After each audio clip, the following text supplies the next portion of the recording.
ஆண்டவரும் இரட்சகருமாகிய இயேசு கிறிஸ்துவின் நாமத்தினால உங்கள் யாவருக்கும் வாழ்த்துதலை நான் சொல்லுகிறேன். எத்தனை பேர் இந்த கால வேளையில் ரொம்ப சந்தோஷமாக இருக்கீங்க? கரங்களை தலையில் சொல்லுங்கள். ஆமேன், அல்லேலூயா. தேவன் இன்றைக்கு ஆராதனையில் விசேஷம் விதமாக நம்மோடு இடைப்பட்டார். ஆமேன்.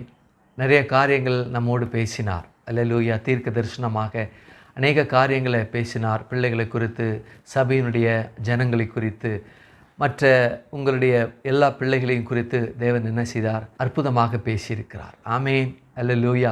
அந்த வார்த்தைகள் அது அப்படியே நிறைவேறும், நடந்தேறும். ஆமேன். தேவன் ஒரு வார்த்தையை பேசினார் என்றால் அந்த பேசப்பட்ட வார்த்தைக்கு முன்பாக என்னெல்லாம் இந்த பூமியில் நடைபெற வேண்டுமோ அதெல்லாம் வருகிற நாட்களில் அவைகளெல்லாம் ஒழுங்குபடுத்த பண்ணப்பட்டே அந்த காரியத்தை பேசப்பட்டோம். ஆமேன், அல்ல. எப்படின்னா, ஒரு ஷாப்பிங் மால் போகிறோம், ஒரு பொருளை வாங்கிட்டு பே பண்ணிடுறோம். டெலிவரிக்கு ஒரு சின்ன ஒரு ஸ்லிப்பு மாதிரி கொடுக்குறாங்கள்ல, அந்த ஸ்லிப்பு மாதிரி கொடுக்கறது தான் தேவனுடைய வார்த்தை. அல்லேலூயா. ஏன்னா ஏற்கனவே பெய்ட் இன் ஃபுல் ஆகையினால அதெல்லாம் நிறைவேறி நடந்து விட்டது. அதை பெற்றுக்கொள்வதற்காக தான் அந்த சீட்டு. அதுபோல தான் தேவனுடைய வார்த்தை சபையில் பேசுகிற, ஆராதனையில் தீர்க்க தரிசனமாக பேசுகிற வார்த்தைகள் எல்லாம். ஆமேன், அல்லேலூயா. அதுக்கு தான் நாம் சபைக்கு வருகிறோம். தேவனுடைய தொடுதலை, தேவனுடைய ஒரு ஸ்பரிசத்தை நாம் காணும்படி, அனுபவிக்கும்படி. அப்போ தேவன் தொடுதல் ஸ்பரிசம் இல்லையா அப்படின்னா இருக்குது, நமக்குள்ளேயே தான் இருக்குது. அதை இன்னும் நல்லா ஆழமாக உணரணும் அப்படின்னா சபை கூடுதல் ஆராதனை மூலமாக, வீட்டில் கூடி ஜெபிக்கிற ஆராதனையின் மூலமாக, தனி ஜெபத்தின் மூலமாக அது என்ன செய்ய முடியும்? நாம் அனுபவிக்க முடியும். பெரும்பாலான வீடுகளில், பெரும்பாலான தனி நபர்களுக்குள்ளே அப்படிப்பட்ட சந்தர்ப்பம் கிடைப்பது இல்லை. ஆகையினால தான் சபை கூடுகிறோம். சபை கூடுகிற அந்த கூடுதலில் தேவன் தன்னுடைய பிள்ளைகளை அப்படியே ஆற தழுவுகிறார். ஆமேன், அல்லது தூர இடத்துல போன ஒரு தகப்பன் தன்னுடைய பிள்ளைகள் குரலையே கேட்டுக்கிட்டு இருக்கிறாரு. அந்த தூர இடத்துக்கு போன அந்த தகப்பன் வீட்டுக்கு வந்தவுடனே பிள்ளைகளை பார்த்தோன்னே எப்படி ஆற கட்டி தழுவி அப்படியே உடம்புக்குள்ளேயே அந்த பிள்ளைகள்லாம் உள்ளே போனாலுமே நல்லா இருக்குங்கிற மாதிரி என்ன செய்வார்? ஆற தழுவுகிறார் இல்லையா? அதுபோல் வெளியில் நம்ம போகிறோம், உலகத்தில் நம்ம இருக்கிறோம், நிறைய வேலைகள், நிறையா எதிர்பார்ப்புகள், நிறைய யோசனைகள், குடும்பத்தை குறித்து, எதிர்காலத்தை குறித்து, வாழ்க்கையை குறித்து, இதெல்லாம் ஒன்றோடு ஒன்று அப்படியே பின்னி பிணைஞ்சு ஒவ்வொரு நிமிஷமும், ஒவ்வொரு நாளும், ஒவ்வொரு நாளிகையும் கடந்து வருகிறது. ஆகையினால அந்த தேவனுடைய ஸ்பரிசத்தை தொடுகிற அந்த காரியத்தை நம்மால் அது என்ன செய்ய முடியவில்லை. அதில் நடந்து போவது கொஞ்சம் கடினமாக இருக்கிறது. சபைக்கு வந்த உடனே எல்லாத்தையும் தூக்கி போட்டுடுறோம். ஆமேன், அல்லேலூயா. சபையினுடைய வாசல்லே என்ன செய்யும்? அதை விட்டுட்டு வந்துடுறோம். சபையினுடைய வாசல்லையே அதை இறக்கி வச்சுட்டு வந்துடுறோம். ஆனால் தயவுசெய்து போகும்போது மறுபடியும் எடுத்துகிட்டு போயிடாதீங்க, சபையிலே விட்டுட்டு போயிடுங்க. நான் சொல்கிறேன், இந்த மாதம் முழுவதும் ஏற்கனவே கர்த்தர் நம்மோடு பேசின அந்த வார்த்தைகள் நமக்குள்ளே இருக்குது.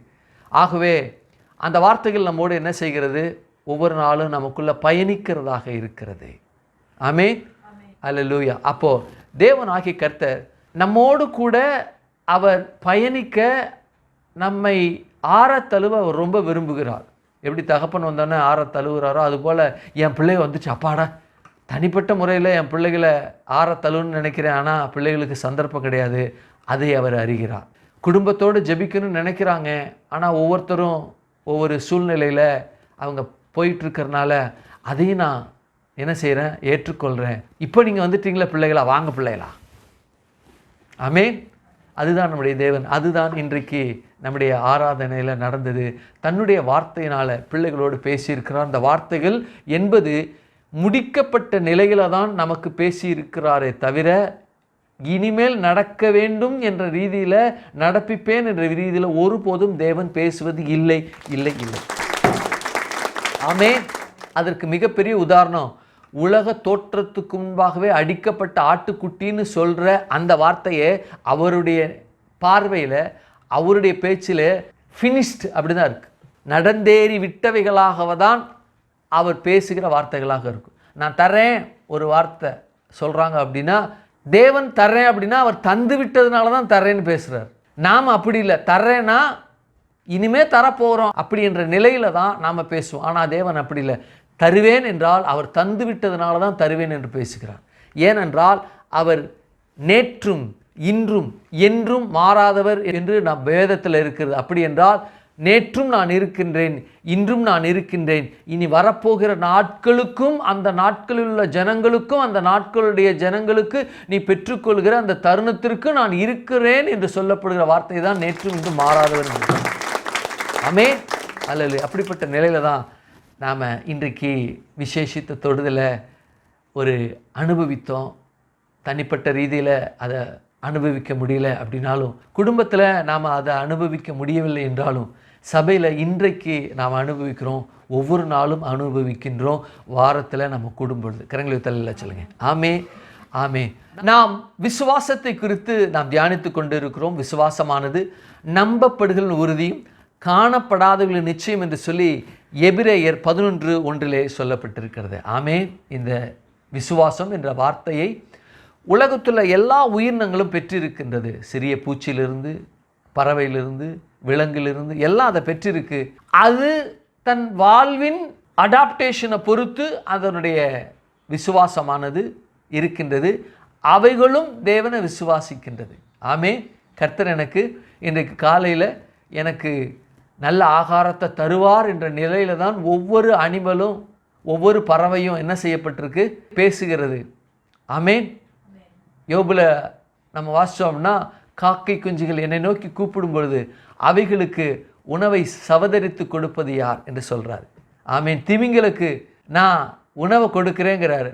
அவைகள் இரையில்லாத அலையும் பொழுது அவைகளுக்கு நான் இரையை நான் கொடுத்து அவைகளை நான் போஷிக்கிறேன் என்று சொல்கிறார். ஆமேன், அல்லேலூயா. அதுங்களுக்கெல்லாம் தெரியும் தேவன் யார் என்று சொல்லி. அதுபோல அவைகள் தேவனை விசுவாசிக்கின்றன. அப்போ அதனுடைய அடிப்படையில் நாம் விரிவாக பார்த்துட்டோம். நான் உள்ளே போக விரும்பலை. அதனுடைய அடிப்படையில் பொதுவான விசுவாசம், உலக பிரகாரமான விசுவாசம், கிறிஸ்தவனுடைய விசுவாசம், தேவனுடைய விசுவாசம், தேவ ரகமான விசுவாசம் என்று சொல்லி 5 நிலைகளில் இது பிரிக்கப்பட்டு இருக்கிறது. அப்போது இந்த மனித குலத்தில் அல்லது மனிதனை சார்ந்து இறை நம்பிக்கையின் அடிப்படையில், கடவுள் வணங்குகிற வணக்கத்தினுடைய அடிப்படையில் இந்த விசுவாசம் எப்படி இருக்கின்றது என்றால், மனிதர்கள் இந்த பூமியில் வாழ்ந்து கொண்டு பலதரப்பட்ட மனிதர்கள் வாழ்ந்து கொண்டு இருக்காங்க. அவங்களுடைய நில இயற்கை அமைப்பில் பல்வேறு இடங்களில் வாழ்ந்து கொண்டு இருக்கிறாங்க இல்லையா. இங்கே சகாரா பாலைவனத்திலும் வாழ்கிறாங்க, இந்த மாதிரி தமிழ்நாட்டிலையும் வாழ்கிறாங்க. இன்னும் பூமியுடைய நார்த் ரீஜன், அது என்னது, சைபீரியா, அங்கே கூட என்ன செய்கிறாங்க, வாழ்ந்து கொண்டு இருக்கிறாங்க. அப்போது பார்த்தோம் அப்படின்னா அவங்களுக்குள்ள வேறுபட்ட இறை நம்பிக்கை இருக்குது. அப்போ காட்டில் வாழ்கிறவங்களுக்குள்ள அந்த இறை நம்பிக்கை இருக்குது. ஆகையினால தான் அந்த இறை நம்பிக்கை இருக்கின்றபடினால தான் தேவன் அவருடைய பேரை தெரியல, அவர் யார் என்று அறிந்து கொள்ளலை, இயற்கையை தெய்வமாக வணங்கி கொண்டு இருக்கிறாங்க. அடுத்தது நல்ல கோட்டு சூட்டு, நல்ல ட்ரெஸ்ஸு, நல்ல படிப்பு, நல்ல தொழில், நல்ல வியாபாரம், நல்ல ஐக்யூ, நல்ல படிப்பு எல்லாம் படிச்சிருக்கிறாங்க. இருதயம் குருடாக இருக்குது. அப்போ இருதயம் குருடாக இருக்கின்றபடினால அந்த இருதய குருட்டுத்தனத்து நிமித்தமாக தங்களுக்கென்று தெய்வங்களை உண்டாக்கி வழிபடுகிற ஜனங்கள் அவர்கள் இருக்கிறாங்க. 3வது கிறிஸ்தவம் என்று சொல்லி சிலை வழிபாடு செய்து கொண்டிருக்கின்ற சிலை வழிபாட்டு கிறிஸ்தவர்கள். 4வது பெயரளவில் அவங்க கிறிஸ்தவர்களாக இருக்கிறாங்க. நானும் பெயரளவில் தான் இருந்து இயேசுவை ஏற்றுக்கொண்டு இருக்கிறேன். பிதா குமாரன் பரிசுத்தாவே எனக்கு நல்லா தெரியும், பெயர் கிறிஸ்தவங்களுக்கு எல்லாம் நல்லா தெரியும். ஆனால் தேவனுடைய அந்த முக்கியத்துவத்தை, தேவனுடைய அந்த காரியத்தை அவங்க அறிந்து கொள்ளாமல் இருக்கிறாங்க. அப்போ அந்த காரியத்தை அவங்க அறிந்து கொள்ளாமல் இருப்பது நிமித்தமாக அவங்களுக்குள்ள எப்படிப்பட்ட சூழ்நிலை காணப்படுதுன்னா, உலகத்தினுடைய மக்கள் எப்படி வாழ்கிறாங்களோ அது போல் வாழ்ந்து கொண்டு இருக்கிறாங்க பெயர் கிறிஸ்தவர்கள். கிறிஸ்தவர்கள் தான் பிதாவுடைய அன்பு தெரியும், ஆனால் அதை அனுபவிக்கவில்லை, ருசிக்கவில்லை. பரிசுத்த ஆவியான வழிநடத்தல் பற்றி கேட்டிருக்காங்க, ஆனால் அதை அவர்கள் அனுபவிக்கவில்லை. இயேசு கிறிஸ்துடைய ரத்தம் கழுவுதலை அவங்க கேள்விப்பட்டிருக்காங்க, படித்திருக்கிறாங்க, ஆனால் அதற்குள்ளாக அவங்களுக்கு போவதற்கு மனது இல்லை. ஆனால் அப்படிப்பட்ட போதனைகள் அங்கே இல்லை. ஆகையினால தெரியாத நிலையில் இருக்கிறபடினால பாவத்தின் வழியில் இருந்து கொண்டு இருக்காங்க. ரட்சிக்கப்படுவதற்கு முன்பாக நான் இருந்தது எப்படி இருந்தோனோ அதுபோல் இன்றும் இருக்கின்றார்கள். நான் அங்கேருந்து வந்தேன், அந்த குட்டையிலேருந்து தான் வந்தேன். அடுத்தது ஒரு மேலான நிலையில் இருக்கிறவங்க யாருன்னா யூதர்கள். அதற்கும் மேலே ஒரு நிலை இருக்கிறது, அது உன்னதமான, உயர்வான, மேலான, ஒப்பற்ற, எதற்கும் ஒப்பிட முடியாத ஒரு நிலை இருக்கிறது. இயேசுனுடைய இரத்தத்தினால கழுவப்பட்ட ஜனங்கள் யாருன்னா நம்ம சபையில் இருக்கிறவங்க, வலைதளங்களில் யூடியூப்பில் உலகெங்கும் பார்த்து கொண்டிருக்கிற ஆவிக்குரிய சபையில் இருக்கின்ற அல்லது ஆவிக்குரிய குடும்பத்தில் இருக்கிற நீங்கள் உங்களையும் சேர்த்து தான் சொல்கிறேன். ஆமென், அல்லேலூயா. அப்போது இந்த விசுவாசம் என்ற காரியத்தை யூதர்கள் மத்தியில் நாம் என்ன செய்து கொண்டு பார்த்து கொண்டு இருக்கிறோம். எப்படி என்றால் அவங்க நம்புகிறாங்க இல்லையா, ஒரே தேவனாகிய யெகோவா தேவனை அவங்க என்ன செய்கிறாங்க, வழிபடுகிறாங்க. அந்த தேவன் தான் தன்னுடைய குமாரனை இந்த பூமிக்கு அனுப்பி அவர் மேசியாவாக உலகத்தின் பாவத்தை சுமந்து தீர்க்கிற தேவ ஆட்டுக்குட்டியாக வந்தார். எழுதப்பட்டிருக்கு, கண்கள் மறைக்கப்பட்டிருக்கிறபடினால இயேசுவை என்ன செய்தாங்க, புறம்பா தள்ளிட்டாங்க. நல்ல ஜனங்கள் தான் யாரு, யூதர்கள் ரொம்ப நல்ல ஜனங்கள் தான், தேவனுக்காக கடும் வைராக்கியம் கொண்டிருக்கிற ஜனங்கள், அதில் எந்த விதமான மாற்று கருத்தே கிடையாது.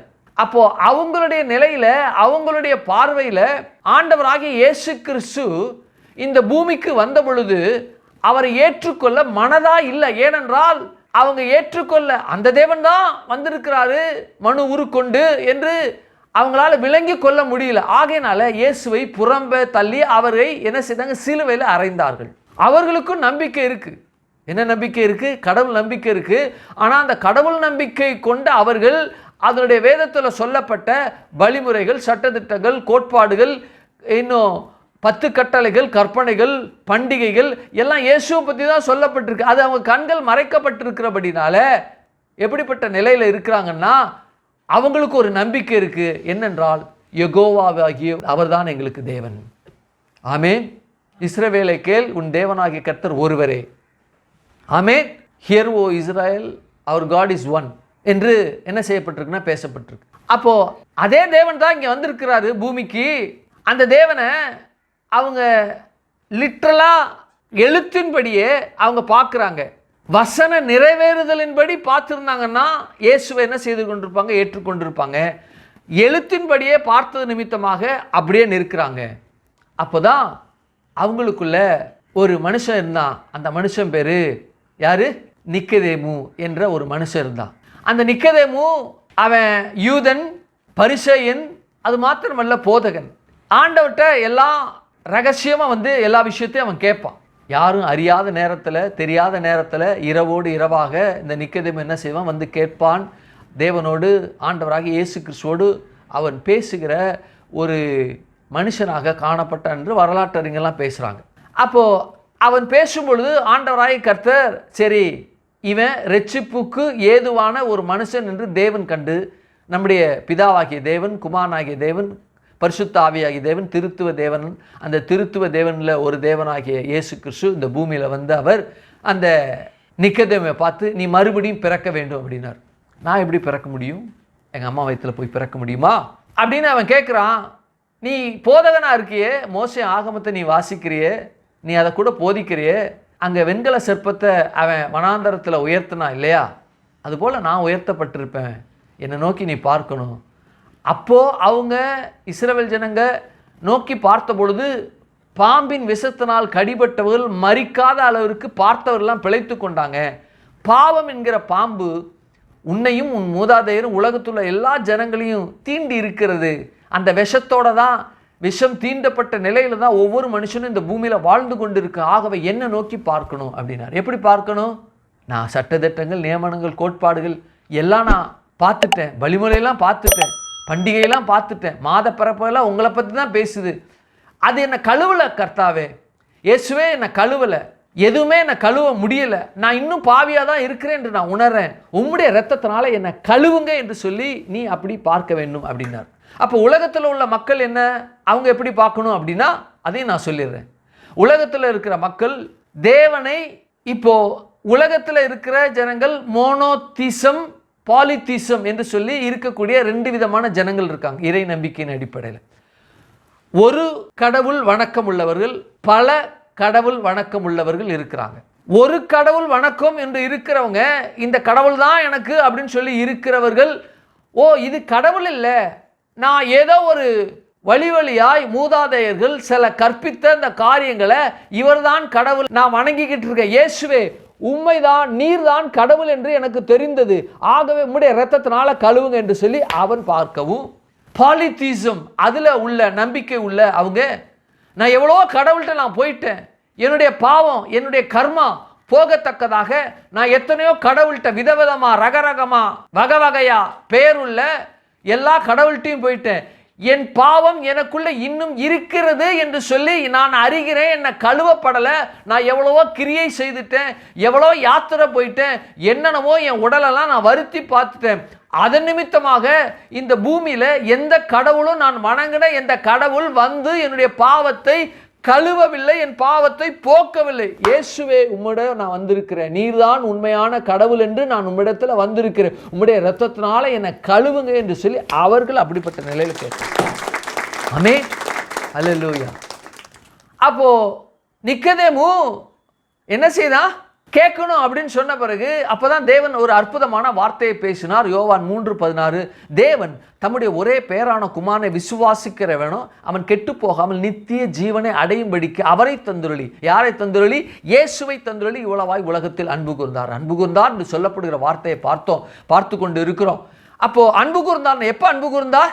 கல்வாரி சிலுவையில் தான் அன்பு கூர்ந்தாரா? அதுக்கு முன்பு அன்பு கூறலையா? இல்லை. உலக தோற்றத்துக்கு முன்பாக அடிக்கப்பட்ட ஆட்டுக்குட்டியாக இருக்கிறபடினால மனிதனை தன்னுடைய சாயலையும் ரூபத்திலையும் அவர் உண்டாக்கும் பொழுதே அன்பு கூர்ந்து விட்டார். ஆமென். அவன் பாவம் செய்வான் என்று தெரியும், இருந்தாலும் அன்பு கூர்ந்து விட்டார். அவனை கையை வணையும் பொழுது தேவனுடைய கை மனுஷனை, அவனுடைய விரல்களை, அவனுடைய காதை, அவனுடைய மூக்கை, அவருடைய கண்ணை, அவனுடைய முடிய ஒன்னொன்னா அவர் வணைந்து வணைந்து வணைந்து வரும்பொழுது இவன் என்ன சாக அடிக்கிறதுக்காக இவன் பூமியில பாவத்தை செய்வான், அந்த பூமியில வருவேன், என்னை கொல்லுவார்கள், இவர்களே நான் உருவாக்கின இந்த மனிதர்களே என்னை கொல்லுவார்கள் என்று அவருக்கு நல்லாவே தெரியும். தெரிந்திருந்து செய்கிறார் பாருங்க, எவ்வளவு அன்பு பாருங்க அதுலேயே. ஆமென், அல்லேலூயா. அப்போ அன்பானது, தேவ அன்பு இந்த உலகத்தில் இருக்க அன்பை காட்டிலும், அப்படி அந்த அன்பை காட்டிலும் சொல்றதே தப்பு. இதற்கு ஒப்பு, இதற்கு நிகர் எதையுமே வைக்க முடியாது முடியாது முடியாது. ஆமென், அல்லேலூயா. அப்படி என்றால் இந்த தேவ அன்பு படைப்பில் அது வெளிப்பட்டது, ஆதாம் ஏவாள் பாவம் செய்த பொழுது வெளிப்பட்டது, காயின் ஆபேல் பிறந்த பொழுது வெளிப்பட்டது, அவர்களுக்குள்ள வெளிப்பட்டது, முதல் கொலைகாரன், முதல் கொலை, முதல் மரணம் அப்பொழுது வெளிப்பட்டது, காயினுடைய சந்ததியில் வெளிப்பட்டது. அதுக்கப்புறம் ஆதாம் ஏவாளுக்கு பிள்ளைகள் பிறந்தாங்க, அவங்களுக்குள்ள வெளிப்பட்டது. அந்த குடும்பம் மொத்தமும் நோவாவின் காலத்தில் வரைக்கும், ஆதாம் முதல் நோவா வரைக்கும் இருக்கின்ற ஒவ்வொரு ஜனங்களும் மகா கொடிதான, மகா கேவலமான, மகா அருவருப்பான ஜனங்களாய் இருந்தாங்க. இவர்களை நான் அழிக்கட்டும் அப்படின்னார். தேவன் என்ன சொன்னாரு? ஒட்டுமொத்த உயிரினமும், விலங்கு, பறவை, பூச்சி, எல்லா மனுஷனையும் நான் இல்லாதபடிக்கு, ஒருவனும் இல்லாதபடிக்கு நான் நிகிரகம் பண்ண, அப்படிதான் வேதத்தில் இருக்கு. ஆனா தேவன் பொய் சொல்லுகிறவரா? இல்லை. தேவனால் முடியாத காரியம் ஒன்று இருக்கின்றது என்றால் அவரால் பொய் சொல்ல முடியாது, அவரால் பாவம் செய்ய முடியாது, அவரால் ஏமாற்ற முடியாது, அவரால் கொலை செய்ய முடியாது. ஆமென், அல்லேலூயா. அவரால் என்ன செய்ய முடியாது? 4 காரியத்தை செய்ய முடியாது. ஆமென். அப்போ இந்த ஒட்டுமொத்த உலகத்தையும் மனுஷன் முதற்கொண்டு அழிக்க வேண்டும். ஆனால் ஒரு பொய் சொல்லாத தேவனாய் இருக்கிறபடினா உனக்கும் சிரிக்கும், உன் வித்துக்கும் அவள் வித்துக்கும் என்ற வார்த்தை முன்பாக வந்து நின்று இருக்கு. ஆகையினால அவனை வித்து சுமக்கிற ஒரு மனுஷன் வேணும். ஆண்டவராகிய தேவன், ஒரு தகவலை சொல்றேன், ஆண்டவராகிய தேவனுக்கு இந்த ஒட்டுமொத்த உலகத்தில் உள்ள எல்லா பூச்சி இனங்கள், பறவை இனங்கள், இன்றும் விலங்குகள், மனிதன் முதற்கொண்டு இருக்கின்ற எல்லா ஜனங்களையும் அழித்து விட்டு ஒரு புது ஜனத்தை அவரால் உண்டாக்க முடியும், உண்டாக்கி இருக்க கூடும் நோவாவின் காலத்தில். ஏன்னா செய்யலை. ஏன் செய்யலை அப்படின்னா அவருக்கு ஒரு மனுஷன் தேவை, ஆதாமுடைய வித்தை சுமக்கிறதுக்கு ஒரு வித்து தேவை, ஒரு மனுஷன் தேவை. அது யார் என்றால் நோவா குடும்பத்தில் இருக்கக்கூடிய சேம், காம், யாப்பேத்து. ஆமென். அப்போ அவங்க குடும்பத்துக்குள்ள எப்படி தேவனுடைய அன்பு பயணித்தது என்று பார்த்தோம். இந்த சேமுடைய வம்சத்தில் தான் ஆபிரகாம் பிறந்தான். ஆபிரகாமுக்குள்ள எப்படி பயணித்தது, ஆபிரகாமை எப்படி அவர் தேர்ந்தெடுத்தார், அவன் குடும்பத்தை எப்படி அவர் பாதுகாத்தார், அன்பு எப்படிலாம் பயணித்தது என்பதை பார்த்தோம். ஈசாக்கு பிறந்தான், அவனுக்குள்ள எப்படி பயணித்தது என்பதை பார்த்தோம். ஈசாக்குடைய பிள்ளைகள் எத்தனை பேர்? 2 பேர், ஏசா, யாக்கோபு.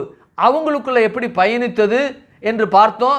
இப்போ யாக்கோபுடைய பிள்ளைகள் அவங்களுக்குள்ள எப்படி பயணிக்கிறது, அந்த யாக்கோபுடைய பிள்ளைகளுக்குள்ள ஒரு மனுஷனை தேர்ந்தெடுத்து ஒட்டுமொத்த யாக்கோபுடைய அந்த இஸ்ரவேல் ஜனத்தை தேவன் காக்க வேண்டும். ஏனென்றால் இஸ்ரவேல் ஜனத்தை அவர் தேர்ந்தெடுத்து அதன் மூலமாக தான் மேசியா பிறக்க போறாரு.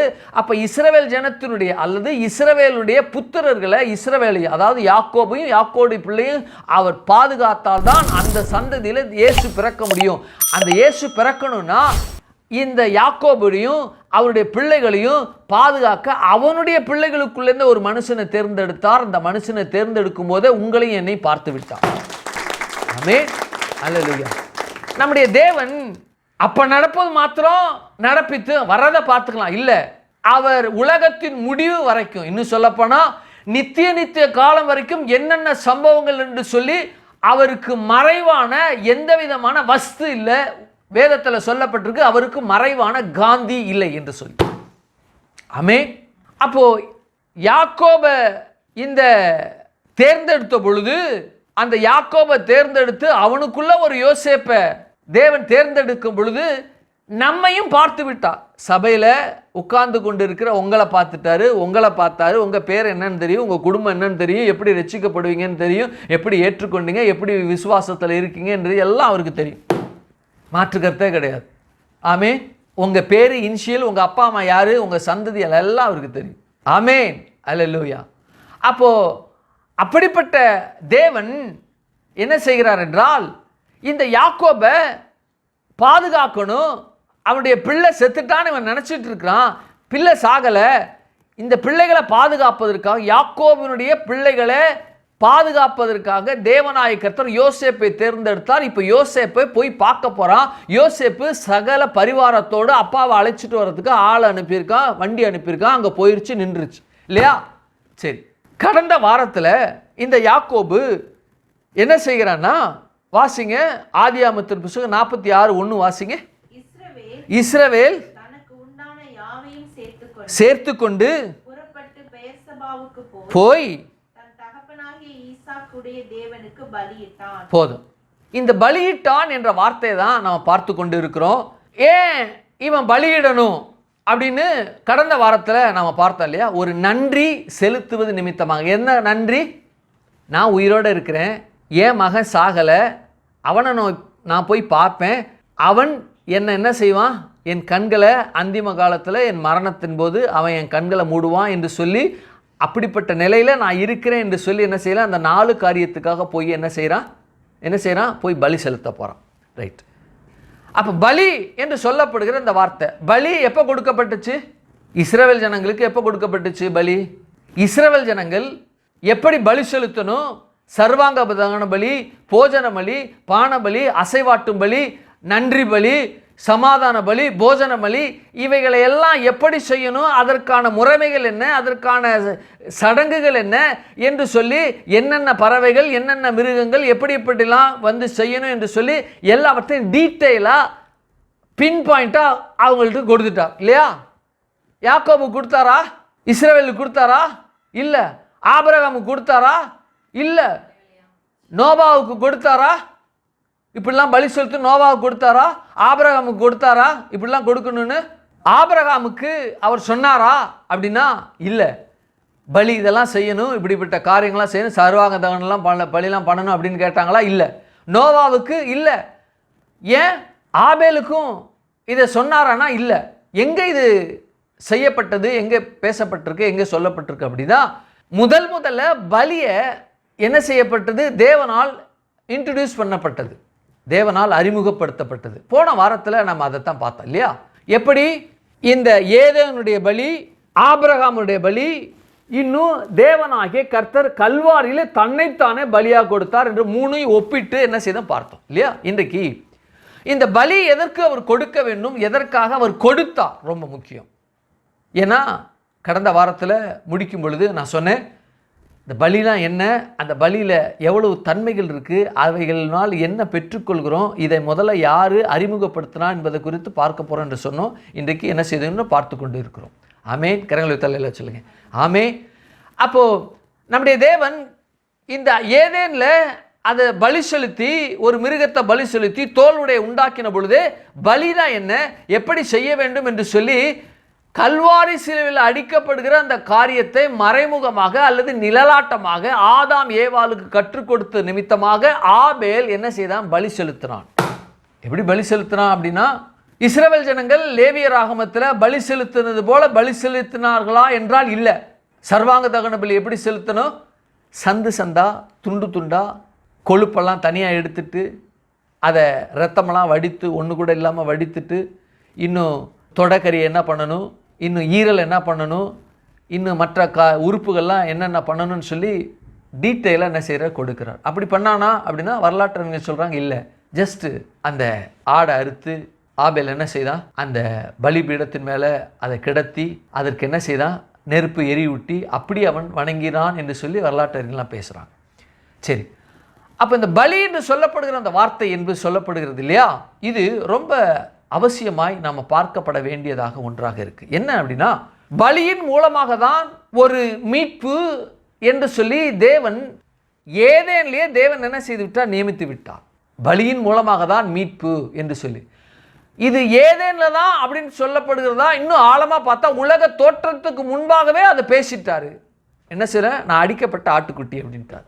அது நிழலாட்டமாக ஏதேனில் அது நடந்தது, கல்வாரி சிலுவையில் நடப்பதற்கு ஒப்பமையாக நிழலாட்டமாக ஏதேனிலே நடந்துச்சு. ஏதேன்னா மகிழ்ச்சி, மகிழ்ச்சி என்ற இடத்துலையே ஒரு மரணம் சம்பவித்தது. சரி, அப்போ அந்த பலி ஆயிடுச்சா. இந்த பலி என்று சொல்லப்படுகிற இந்த வார்த்தை எதற்கு ஒப்புமையாக சொல்லப்பட்டிருக்க, காணிக்கைக்கு ஒப்புமையாக சொல்லப்பட்டிருக்கு. காணிக்கை என்றாலும் பலி என்றாலும் ஒன்று, அல்லது பலி என்றாலும் காணிக்கை என்றாலும் ஒன்று. அது offering is nothing but sacrifice, sacrifice is nothing but offering என்று சொல்லி என்ன செய்வாங்க, பேசுவாங்க. அப்போ காணிக்கை என்ன செய்தாரு, ஆபேல் கொண்டாந்து கொடுத்தானா, முதல்ல பலியை காணிக்கையாய் அவன் செலுத்தி அதை அங்கீகரித்தார் நம்முடைய தேவன். அப்போ காணிக்கை ஒரு பலியாக இருக்கின்றது, பலியே ஒரு காணிக்கையாக இருக்கின்றது. கர்த்தர் என்ன செய்தார், முகர்ந்தார் என்று சொல்லப்பட்டிருக்கு. முகர்ந்தார் என்று சொல்லப்பட்டிருக்கு. எப்போ சொல்லப்பட்டிருக்கு அப்படின்னா, முதல்ல இந்த அரராத் மலையில் இந்த நோவாவுடைய பேழை தங்கின பொழுது அவன் சுத்தமான மிருகங்களை பறவைகளை தேவனுக்கு பலி செலுத்தினா, சர்வாங்க பலி செலுத்தின அந்த பலியை தேவன் நுகர்ந்தார் என்று சொல்லப்பட்டு. ஆமென். அப்போ பலி செலுத்தப்படும் பொழுது, காணிக்கை செலுத்தப்படும் பொழுது அந்த காணிக்கையை, அந்த பலியை நிச்சயமாய் தேவன் ஏற்றுக்கொள்வார். எந்த விதமான மாற்று கருத்தே கிடையாது. எந்த மனுஷன் பலி செலுத்துகிறானோ, எந்த மனுஷன் காணிக்கையை செலுத்துகிறானோ, அல்லது எந்த மனுஷன் காணிக்கையை செலுத்துகிறானோ, எந்த மனுஷன் பலியை செலுத்துகிறானோ, அந்த பலியை, அந்த காணிக்கை தேவன் 100% நுகருகிறார், ஏற்றுக்கொள்கிறார். என்ன செய்கிறார், ஏற்றுக்கொள்கிறார். எப்படி இது சாத்தியமாகும், எப்படி இது, எதற்காக இதை வைத்தார் அப்படின்னா, முதல்ல காணிக்கை என்னன்னு சொல்லிடுறேன், பலினா என்ன சொல்லிடுறேன், இதை ஏற்றுக்கொள்கிற அந்த காரியத்தை குறித்து நான் சொல்றேன். என்னன்னா, இப்போ வேதத்தில் முதல்ல பலி என்று நடத்தப்பட்ட இடம் எது, ஏதேன். ஏதேனுக்கு வெளியில முதல்ல ஒரு பலி செலுத்தப்பட்டது. அந்த பலியை எப்படி அழைக்கின்றார் என்றார், காணிக்கை என்று அழைக்கின்றார். அப்ப காணிக்கை என்றாலும் பலி என்றாலும், பலி என்றாலும் காணிக்கை என்றாலும் ஒன்று. இதை நான் உங்களுக்கு விளக்குறேன் பாருங்க. ஒரு காணிக்கை, இந்த வேதாகமத்தில் முதல்ல காணிக்கை என்ற அந்த பதத்தை யூஸ் பண்ணது யாரு அப்படின்னா, ஆபேல் முதல்ல யூஸ் பண்ணா இந்த காணிக்கை என்ற ஒரு பதத்தை. என்ன செய்தா, காணிக்கை என்ற பதத்தை யூஸ் பண்ணா. வேற எந்த இடத்துலையும் பலி என்று பேசப்படாமல் நடத்தப்பட்ட ஒரு நிகழ்வை ஏதேனில் பார்க்க முடிகிறது. ஆனால் காணிக்கை என்று சொல்லப்படுகிற பலியை இவன் காணிக்கையாக அவன் செலுத்தினா, அப்போ காணிக்கை என்ற முதல் வார்த்தை எங்கே பேசப்பட்டிருக்குன்னா, ஆபேல் செலுத்தின அந்த பலிக்கு காணிக்கை என்று தேவனாகிய கர்த்தர் என்ன செய்ய பெயர் சூட்டியிருக்கிறார். இதை அப்படியே வச்சுக்கோ. இப்போ அதனுடைய அடிப்படையில் உலகமெங்கிலும் சபைக்கு, உலகமெங்கிலும் ஊழியர்களுக்கு, அல்லது உலகமெங்கிலும் ஊழியம் செய்தவர்களுக்கு கொடுக்கக்கூடிய எந்த பொருளாகிலும், எந்த பணமாகிலும், எந்த ரீதியில கொடுக்கப்பட்டாலும் அது காணிக்கை என்ற ரீதியில பேசப்பட்டிருக்கு. அது பலிக்கு ஒப்பமையா என்ன செய்யப்படுகிறது, பார்க்கப்படுகிறது. இதை நான் உங்களுக்கு விளக்குறேன் பாருங்க. இப்போ காணிக்கை இருக்கு இல்லையா, இந்த காணிக்கை என்று சொல்லப்படுகிற இந்த காணிக்கை, உதாரணத்துக்கு இப்போ நம்ம சபையில் ஒருத்தங்க நீங்கள் இருக்கிறீங்க, ஒரு 1000 ரூபா நீங்கள் கொடுக்குறீங்க. அந்த 1000 ரூபா நீங்கள் கொடுக்குற நீங்கள் ஒரு செகண்டில் 1000 ரூபா வந்துடுறது இல்லை இல்லையா, அந்த ஒரு செகண்டில் 1000 ரூபா வந்துடுறது இல்லை, அல்லது ஒரு செகண்டு கூட இல்லாத அளவுக்கு உங்களுக்கு காணிக்கை வந்துடுறது இல்லை. இந்த ஒரு செகண்டு கூட என்னன்னு நான் உங்களுக்கு சொல்கிறேன், அப்போ தான் உங்களுக்கு புரியும். காணிக்கை என்பது ஒரு 1000 ரூபாய் நீங்கள் கொடுக்குறீங்க அப்படின்னா, இன்றைக்கு தேவன் எனக்கு அருமையான காரியங்களை போன வாரத்தில் செய்தார், ஆகிய நிமித்தமாக 10,000 ரூபா நான் இதை பெற்றுக்கொண்டேன், ஒரு விசேஷ விதமாக எதிர்பாராத விதமாக பெற்றுக்கொண்டேன், ஆகவே அவருக்கு தசமபாக செலுத்த முடியும். அந்த பணத்திலிருந்து என்ன செய்கிறேன், தசமபாக நான் செலுத்துறேன்னு சொல்லி 10,000லேருந்து ஒரு 1000 ரூபா கொண்டாந்து கொடுக்குறான்னு வச்சுக்குவேன். இந்த 10,000 அவர் பெற்றார் இல்லையா, அல்லது ஒரு வேலையை செய்கிறாரு, அந்த வேலையின் நிமித்தமாக அவருக்கு சம்பளம் வழங்கப்படுகிறது. அந்த சம்பளம் வழங்கப்படுகிறது என்றால் ஒரு மனுஷன் இருக்கிறாரு, அந்த மனுஷனுக்கு ஒரு 30,000 ரூபா ஒரு மாதம் அவர் வாங்குறாரு அப்படின்னா, 30,000ல் தசமபாகம் எவ்வளோ, 10%னா 3,000 இல்லையா. அப்போ 3,000 என்று சொல்லப்படுகிற அந்த பணமானது 30 நாள், ஒவ்வொரு நாளும் 1000, 30 நாளுக்கு 30,000. அப்போ அதில் தசமபாகம் என்னது, 3,000. அந்த 3,000 என்று சொல்லப்படுகிற அந்த 3,000 3 நாள் வேலை செய்ததற்கான என்னது, 3 நாள் வேலை செய்வதற்கான சம்பளம்.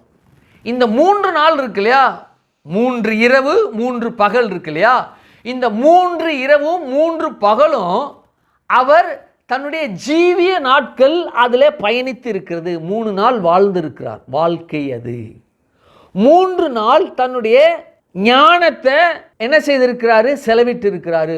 3 நாள் தன்னுடைய உடல் உழைப்பை அதில் செலவிட்டு இருக்காரு. 3 நாள் நெத்தியினுடைய வேர்வை அதில் சிந்தப்பட்டு இருக்கிறது. இப்போ உங்களுக்கு புரியும். இந்த 3 நாள் வாழ்வு என்று சொல்லப்படுகிற அந்த வாழ்வு இருக்கு இல்லையா, அது தேவனுக்காக ஒப்பு கொடுக்கும் போது அது பலியாக மாறும். 3 நாள் தேவனுக்காக அது சாங்டிஃபை பண்ணப்பட்டு, அந்த சாங்டிஃபை பண்ணப்பட்ட அந்த சாங்டிஃபை ஆகிற அந்த நாட்கள் வாழ்வு இருக்கு இல்லையா, அது என்னவாகும்னா அந்த மனுஷனுக்கு அது ஒரு பலியாக மாறும். 5 நிமிஷம் ஒரு மனுஷனுக்கு 10,000 கிடைக்குன்னா அந்த 5 நிமிஷம் கூட அது பலிக்கான காரியம். அல்லது ஒரு 3 செகண்டு ஒரு 1000 ரூபா கொடுக்குறாங்க அப்படின்னா அந்த 3 செகண்டு கூட அவனுடைய வாழ்நாள், 3 செகண்டு அந்த வாழ்நாள் கடந்திருக்கு. அந்த 3 செகண்ட்ல 1 செகண்டுக்கு அப்புறம் அவன் மரித்திருப்பானால் அவனுடைய வாழ்நாள் என்ன செய்ய, அதோடு முடிந்திருக்கும் இல்லையா. தன்னுடைய வாழ்வு, தன்னுடைய வாழ்க்கை ஒவ்வொரு மணி துளியிலும் பயணித்து கொண்டிருக்கிறது என்பதை மறந்துடாதீங்க. சம்பாதிக்கிற சம்பாதித்தின் பணத்தினுடைய அந்த காரியத்தில் இது இருக்கிறது. எந்த மனுஷன் பணம் பெறுகிறார்களோ, ஊழியர்கள் நிமித்தமாக, ஊழியர்கள் எந்த விசுவாசிகள் இடத்துல, மற்றவர்கள் இடத்துல, எந்த ஊழியர்கள், எந்த மிஷனரிகள், எந்த சுவிசேஷகர்கள், எந்த போதகர்கள் தன்னுடைய எதிராக நின்று கொண்டிருக்கிற மனுஷர்கிட்ட பணத்தை வாங்குகிறார்களோ, வாங்கப்படுகிற அந்த பணம், அந்த மனுஷனுடைய வாழ்வு அந்த பணத்தில் இருக்கின்றது. என்ன இருக்கு, வாழ்வு அந்த பணத்தில் இருக்கு, வாழ்க்கை இருக்கு. ஒரு மனுஷன் இருக்கிறான், அந்த மனுஷன் 3 நாள் அந்த 1000 ரூபாய் 3,000 கொடுக்கிற அந்த 3,000க்குள்ள 3 நாள் வாழ்வு இருக்கு. 3 நாள் வாழ்வையும் சாக்ரிஃபைஸ் பண்றான். அதுதான் பலி, அதுதான் பலி. இப்போ காணிக்கை கொண்டு வர்றான். யார் கொண்டு வர்றா? ஆபேலும் இங்க காயினும் கொண்டு வர்றான். அவர்கள் கொண்டு வருகிற அந்த காணிக்கை என்று சொல்லப்படும் பொழுது இது இரத்த காணிக்கை இருக்கிறபடினால, இந்த இரத்த காணிக்கை எங்கெல்லாம் செய்யப்படுகிறதோ அதெல்லாம் இயேசுவுக்கு அந்த காணிக்கைக்கு ஒப்பமையாக தேவன் பார்ப்பது நிமித்தமாக தான் ஆபேலுடைய பலியை தேவன் ஏற்றுக்கொண்டார். காயின் கூட சொல்லி இருந்திருக்கலாம், தம்பி உன் பலியை ஏற்றுக்கொண்டாரு, உன் பலியை ஏற்றுக்கொள்வது போல என் பலியை ஏற்றுக்கொள்ளணும், இதோ என் விளைச்சல்ல முதல் பலனெல்லாம் நான் உனக்கு தர்றேன், நீ என்ன கேட்குறியோ நான் அதை உனக்கு தர்றேன், உன்னுடைய பலி போல நானும் செலுத்துவதற்கு உன்னுடைய ஆட்டு மந்தையிலிருந்து எனக்கு ஏதாவது கொடு, நாம் அடுத்த தடவை நாம் தேவனுக்கு செலுத்தும் பொழுது உன் இரத்த பலி போல நானும் இரத்த பலி செலுத்துகிறேன், தேவனை மகிமைப்படுத்துவோம் என்று ஒருவேளை அவன் சொல்லியிருப்பானால் தேவன் அவனை என்ன செய்திருப்பார்? ஏற்றுக்கொண்டிருப்பார். காயின் சம்பாதிச்சான், அவனுடைய வாழ்க்கை ஜீவிய நாட்கள் அதுல இருக்கின்றது. ஆனா ஆபேலும் சம்பாதிச்சான், அந்த அவனுடைய வாழ்வு இதுல இருக்கிறது. அவனுடைய வாழ்வில் அவனுடைய காணிக்கையில், காயினுடைய காணிக்கையில் அவனுடைய வாழ்வு இருந்தாலும் இந்த ஆபேலுடைய அவனுடைய காணிக்கையில் வாழ்வு இருக்கிறது. ஆனால் இந்த காணிக்கையானது இரத்த காணிக்கை. என்ன செய்து கொண்டார்? ஏற்றுக்கொண்டார். அப்போ ஒரு மனுஷன் இந்த பூமியில் வாழ்கின்றான், அவன் போதகருக்கோ ஊழியர்களுக்கோ மிஷனரிகளுக்கோ சுவிசேஷர்களுக்கோ அவன் காணிக்கை கொண்டு வரும் பொழுது அந்த காணிக்கையை தேவன் நுகருகிறார். எதற்கு ஒப்பமையாக அவர் பார்க்க? அவன் வாழ்நாள் அதிலே கழிக்கப்பட்டிருக்கிறது, அந்த வாழ்நாள் அதில் அடங்கி இருக்கிறது. அவன் வாழ்வையே தனக்காக என்ன செய்திருக்கிறான்? பலியாக கொடுக்கும் விதமாக அந்த பணத்தை கொடுத்திருக்கிறான். ஆகவே இது பலிக்கானது என்று சொல்லி தேவன் நுகர்கிறார். பெற்ற ஊழியர்கள், போதகரா இருக்கட்டும், மிஷனரியா இருக்கட்டும், சுவிசேஷர்களா இருக்கட்டும், இன்னும் தேவனுடைய ஊழியக்காரர்களா இருக்கட்டும், பெற்ற காணிக்கை அவங்க எப்படி பார்க்கணும்? எனக்கு இந்த மனுஷன் இந்த காணிக்கையை கொடுத்து இருக்கிறான். ஆடை கொடுக்கல, ஆட்டுக்கு பதிலாக என்ன கொடுத்திருக்கான்? ஒரு பணத்தை கொடுத்திருக்கிறான். இந்த பணம் அவருடைய வாழ்நாள் இதில் செலவிடப்பட்டிருக்கிறது, அவருடைய ஜீவியம் இதில் இருக்கிறது. ஆகவே இந்த பணமானது சுகந்த காணிக்கையாக, தேவனுக்கு உகந்த காணிக்கையாக இருக்கிறபடினால அந்த காணிக்கைக்கு இவன் உத்தரவாதியா இருக்கிறான். எல்லா ஊழியர்களும், நான் உள்ள போக விரும்பல, அநேக ஊழியர்கள் அநேக ஜனங்களை வஞ்சிக்கிறாங்க காணிக்கையில. அந்த காணிக்கையை என்ன செய்யறாங்க? அநேக ஊழியர்கள் வஞ்சிக்கிறாங்க. தனக்கு எதிராக இருக்கிற ஜனங்களுக்கிட்ட, தனக்கு எதிராக இருக்கிற ஜனங்கள்கிட்ட வஞ்சிக்கிறாங்க. அதற்கும் என்ன செய்யணும்? இவர்கள் அந்த காணிக்கைக்கு உத்தரவாதிகளாக இருக்கிறாங்க. ஆமென், அல்லேலூயா. இப்போ யாக்கோபு என்ன செய்யறான் அப்படின்னா, நன்றி செலுத்தும்படியாக ஒரு பலிபீடத்தை கட்டி அங்க போய் தேவனுக்கு பெயர் சபாவில் பலி செலுத்த போகின்றான். என்ன செய்யறான்? பலி செலுத்துறான். எந்த மனுஷன் பலி செலுத்துறானோ அந்த மனுஷன் அவனுடைய பலியை ஏற்றுக்கொள்கிறார். அது காணிக்கையாக தேவன் ஏற்றுக்கொள். எந்த மனுஷன் காணிக்கை செலுத்துறானோ அந்த காணிக்கை பலியாக ஏற்றுக்கொள்கிறார். எந்த மனுஷன் பலி செலுத்துகிறார் அதை காணிக்கையா ஏற்றுக்கொள்கிறார். எந்த விதமான மாற்று கருத்தே கிடையாது. அப்போ சேர்த்து பிறக்கிறான். யாருக்கு? ஆதாம் ஏவாளுக்கு சேர்த்து பிறக்கிறான். அப்புறம் ஏனோஸ் பிறக்கிறான் இல்லையா? வாசிங்க 4ஆம் அதிகாரம் 26 வாசிங்க. ஆதியாகமம் 4:25-26 வாசிங்க. பின்னும் ஆதாம்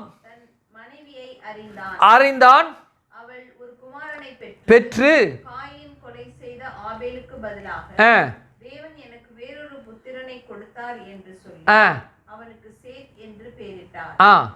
சேத்துக்கும் ஒரு குமாரன் பிறந்தான், அவனுக்கு ஏனோஸ் என்று பெயரிட்டான். அப்பொழுது மனுஷர் கர்த்தருடைய நாமத்தை தொழுது கொள்ள ஆரம்பித்தார். என்ன கவனிங்க, இப்போ இங்க ஒரு சம்பவம் ஒன்று பேசப்பட்டிருக்கிறது. என்னது? ஏனோஸ் என்று பெயரிட்டான்.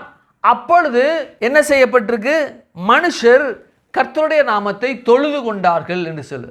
அப்போ தொழுது கொண்டார்கள் என்றால் அந்த நாட்களில் உள்ள தொழுது கொள்ளுதல் என்னன்னா பலியின் மூலமாக தான் தொழுது கொண்டாங்க. நாம தொழுது கொள்றோம் இல்லையா? வர்றோம், ஆராதனைக்கு வர்றோம். ஆராதனைக்கு வந்த பிறகு ஆரம்ப ஜெபம்னு ஒரு 2 பாட்டு பாடுறோம். அதுக்கப்புறம் ஆராதனை பாட்டு. ஆராதனையில் தேவன் நம்மோடு பேசுகிறார், உறவாடுகிறார். அந்த நிகழ்வெல்லாம் நமக்குள்ள ஒவ்வொரு வாரமும் அது நடைபெறுகிறது. இது நம்முடைய பேட்டர்ன் ஆஃப் ஒர்ஷிப். இது ஆராதனை. இது அவங்க இப்படி ஆராதிச்சாங்களா? நாம் தேவனுடைய நாமத்தை யெகோவா ஈரே, யெகோவா ரஃபா, யெகோவா ஷிக்கெனு, யெகோவா சஃபயோத், யெகோவா ரூவா, யெகோவா ரோஃபேக்கா, இதெல்லாம் அவங்களுக்கு தெரியுமா? பேரே தெரியாது. பேரே அவங்களுக்கு தேவன் ஒவ்வொரு நாளிலும் ஒவ்வொரு காலகட்டத்திலும் தன்னை எந்த சூழ்நிலைக்கு அவர் தன்னை வெளிப்படுத்துகிறாரோ அதை கொண்டு அவர்கள் பெயர் அழைத்தார்கள். இல்லையா? நானே உன் பரிகாரிய கர்த்தர் அப்படிங்கும் பொழுது அவங்கெல்லாம் சீக்காக இருந்தாங்க இல்லையா? ஆபிரகாமுக்கு எதுவும் போக்கடம் இல்லாமல், ஆடு மாடு எதுவுமே இல்லாமல் புல்ல மாத்துறது, அப்போ தான் யெகோவா ஈரே தேவனுடைய சமூகத்தில் பார்த்து கொள்ளப்படும். ஒவ்வொரு நிகழ்வின் போது தேவன் அவருடைய பேர் என்ன செய்யப்படுது, வெளிப்படுத்துகிறது. அப்படி தான் இருந்துச்சு. சேத்துக்கு வெளிப்பட்டாரா? ஏனோஸ் பிறந்த பொழுது சேத்துக்கு வெளிப்பட்டாரா? தேவன் தொழுது கொண்டாங்களா? யெகோவா ஈரே எல்லாம் பார்த்து கொள்வீர் அப்படி பார்த்தாங்களா? ரோஃபெக்கா ரோஃபெக்கா சுகம் தரும் தேவனே அப்படியா? இல்லை, தெரியாது அவங்களுக்கெல்லாம். அப்போ எப்படி தொழுது கொண்டார்கள்னா பலியின் மூலமாக தான் தொழுது கொண்டார்கள்.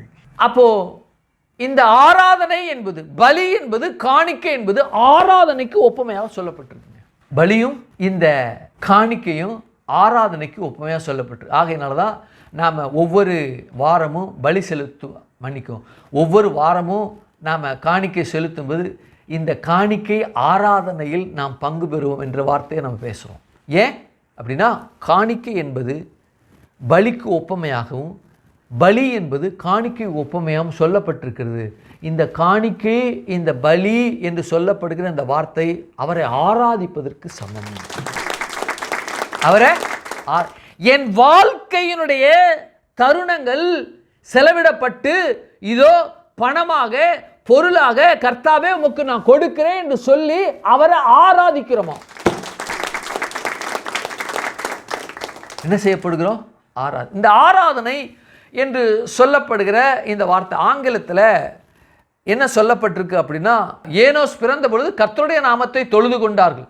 அப்போ ஆராதனை என்ன செய்தாங்க? அதை செய்தாங்க. ஆகையினால தான் நம்முடைய சபையில் காணிக்கை செலுத்தி அவருக்கு ஆராதனை செலுத்துவோம் அப்படிங்கிறோம். அப்போ ஆராதனை செலுத்துகிற இந்த காரியமானது பார்த்தீங்க அப்படின்னா தேவன் அதை நுகருகிறார், அதை ஏற்றுக்கொள்கிறார். எந்த காணிக்கை நமக்கு பணத்தின் நீதமாக அல்ல கொடுக்கக்கூடிய, இந்த நாட்களில் கொடுக்கக்கூடிய பணத்தின் நிமித்தமாக கொடுக்கக்கூடிய காணிக்கை என்ன செய்கிறாரு? தேவன் ஏற்றுக்கொள்கிறார். என்ன செய்கிறார்? ஏற்றுக்கொள்கிறார். இதை ஆராதனை என்று என்ன செய்யப்படுகிறது? பேசப்பட்டிருக்கிறது. இந்த ஆராதனை இந்த ஆதியாகமம் 4:25-26 நம்ம வாசிச்சோம் இல்லையா? அதில் காலப்பான் என்று சொல்லப்பட்டிருக்கு. ஆராதனை கூப்பிட்டார்கள் என்று ரீதியில் பேசப்பட்டிருக்கு. தமிழில் ஆராதனை என்று இருக்கிறது. ஆனால் எபிரேய வார்த்தையில் குவாராக் என்று சொல்லப்படுகிற வார்த்தை பேசப்பட்டிருக்கிறது. அப்படி என்றால் இன்வைட் என்று அர்த்தம். அவரை அழைக்கின்றோம். எதற்கு?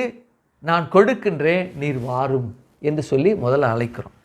அடுத்தது ப்ரொக்ளைம் என்ற வார்த்தை பேசுகிறாங்க. அதாவது காராக் என்று சொல்லப்படுகிற வார்த்தையை இன்வைட் என்றும் ப்ரொக்ளைம் என்றும். எதை ப்ரொக்ளைம் பண்ணுறோம்? கர்த்தாவே இந்த ஜீவிய நாட்கள் முழுவதும் எனக்கு வாழ சம்பாதிக்க எனக்கு கிருபையை கொடுத்துட்டீங்க.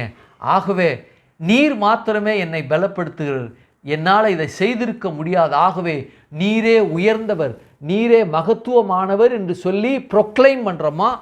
பணத்தை செலுத்துவதன் மூலமாக. அடுத்தது என்ன சொல்லப்பட்டிருக்குன்னா ப்ரீச் என்றும் ப்ரொனவுன்ஸ் என்று ப்ரீச்னா நமக்கு எல்லாம் தெரியல, பிரசங்கிக்கிறோம். பாருங்கய்யா, ஆண்டவருக்கு நான் காணிக்கை செலுத்துகிறேன், இது நடந்திருக்கவே முடியாது, ஆனால் இதை நடத்தி என் சார்பாக எனக்காக இதை நடத்தினார், ஆகவே நான் இதை செலுத்துகிறேன் என்று சொல்லி மறைமுகமாக நம்ம என்ன செய்கிறோமா? செலுத்து நிமித்தமாக அதை நம்ம ப்ரீச் பண்ணுறோமா. இன்னொன்று சொல்லப்பட்டு ப்ரொனவுன்ஸ் என்று ப்ரொனவுன்ஸ்னால் அறிவிக்கிறது. என்ன செய்யணும்? அறிவிக்கிறது. நீங்கள் காணிக்க வெயிட்டாக கொடுத்தீங்க போல இருக்கு. ஆமாம், கடவுள் எங்களுக்கு எவ்வளோ நல்லவராக இருக்கிறாருங்க. என்ன சொல்கிறோம்? சாட்சி சொல்கிறோம் இல்லையா? இவைகளெல்லாம் குவாராக என்று சொல்லப்படுகிற அந்த வார்த்தை பேசப்பட்டிருக்கு. ஆராதனை இல்லை, ஆராதனை என்று சொல்லப்படுகிற அந்த வார்த்தைக்கு அவைகள் பேசப்பட்டிருக்கிறது. அடுத்தது இந்த காணிக்கை என்று சொல்லப்படுகிறது மின்சாக் என்று சொல்லப்படுகிற வார்த்தை. அதாவது காயின் ஆபேல் 2 பேரும் என்ன செய்தாங்க? பலி செலுத்தினாங்க, காணிக்கை கொண்டு வந்தாங்க, காணிக்கை கொண்டு வந்து பலி செலுத்தினாங்க. ஆபேலுடைய பலியை, அந்த காணிக்கையை மின்சாக் என்று சொல்லப்படுகிற வார்த்தை அப்படின்னா எதை பற்றி பேசப்பட்டிருக்குன்னா ஆஃபரிங் என்றே பேசப்பட்டிருக்கு, கிஃப்ட் என்று பேசப்பட்டிருக்கு. அடுத்தது சாக்ரிஃபைஸ் என்று சொல்லப்பட்டிருக்கு. காணிக்கை என்று சொல்லப்படுகிற இந்த வார்த்தை, மின்சாக் என்று சொல்லப்படுகிற இந்த வார்த்தை லிட்ரலாகவே எதை பற்றி பேசுதுன்னா சாக்ரிஃபைஸ் என்ற வார்த்தை தான் பேசியிருக்கு. அப்போ தேவன் என்ன செய்கிறார்? எந்த மனுஷன் காணிக்கை கொடுத்தாலும், எந்த மனுஷன் பலி செலுத்தினாலும் அந்த பலியை ஏற்றுக்கொள்கிறார், அதை அவர் நுகருகிறார். வாசிங்க ஆதியாகமத்தின் புத்தகம் 8:20. வாசிங்க ஆதியாகமத்தின் புத்தகம் 8:20.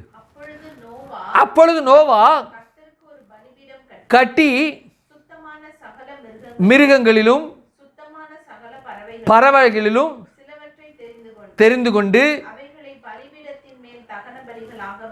தகன பலியாக பலியிட்டான். சரி, வாசிங்க. சுகந்த வாசனையை என்ன செய்தார்? கர்த்தர் நுகருகிறார். போதும். தேவனாகிய கர்த்தர் பலி செலுத்துகிற எந்த பலியையும் தேவன் நுகருகிறார், அவரை ஆசீர்வதிக்கிறார். தேவனுக்காக கொடுக்கப்படுகிற பணமாகிய காணிக்கையும் தேவன் நுகருகிறார், அது அவருக்கு சுகந்தது, வாசனை உள்ளது. ஆராதனை நடைபெறுகிறது. எந்த ஆராதனை? நம்முடைய சபையில், உலகமெங்கிலும் ஆவிக்குரிய சபையில், எல்லா சபைகளும் ஆராதனை நடைபெறுகிறது. அந்த ஆராதனை எப்படி முக்கியமாக கருதுகிறோமோ, பிரசங்கம் எப்படி முக்கியமாக கருதுகிறோமோ, அதை போல காணிக்கை என்ற அந்த காணிக்கை, அந்த கொடுக்கக்கூடிய காரியத்தையும் அவ்வளவு முக்கியமாக கருதப்பட வேண்டும் கருதுகிறோம். நாம கருதுகிறோம். இதை உங்களுக்கு விளக்குறேன் பாருங்க.